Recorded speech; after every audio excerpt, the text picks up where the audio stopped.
Bu şəxsi inkişaf adı altında çəkilmiş boş-boş motivasiya videoları da boğaza yığıb bizi. Uğur deyəndə elə şeylər nəzərdə tuturlar. Adam ürəyi bulanır artıq, bezirsən. Uğurla bağlı fikir bildirən Richard Carlson'dur ki, hansı ki onun bu fikrini çox bəyənirəm. O kitabda bir hissəsi var, mən çalışacağam onu öz dilimdə sizə izah edeyim. O mənalı uğur məfhumundan danışır. Yəni uğur nədir? Onu açır birinci.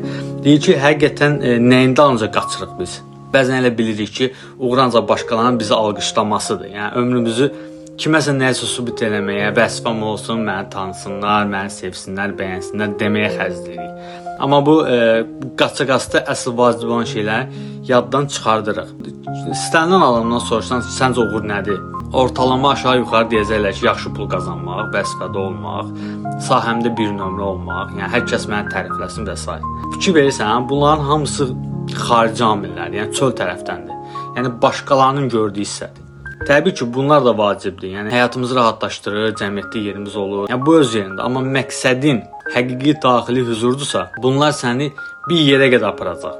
Məsələn, tanınmaq əladır, məşhur olmaq əladır, amma çətin vaxtda sınmamaq, dik durmaq bacarığı ondan qat-qat böyük uğurdur. Çoxumuz tanınmağı uğur sayırıq, amma o daxili gücümüzə adi bir şey kimi baxırıq. Yəni səhv buradadır. Gəl uğura başqa tərəfdən baxaq. Yəni əgər istəyirsənsə, ürəyin dinc olsun, sevgi dolu biri olasan, onda uğur sözünün mənası beynində təzələməlisən.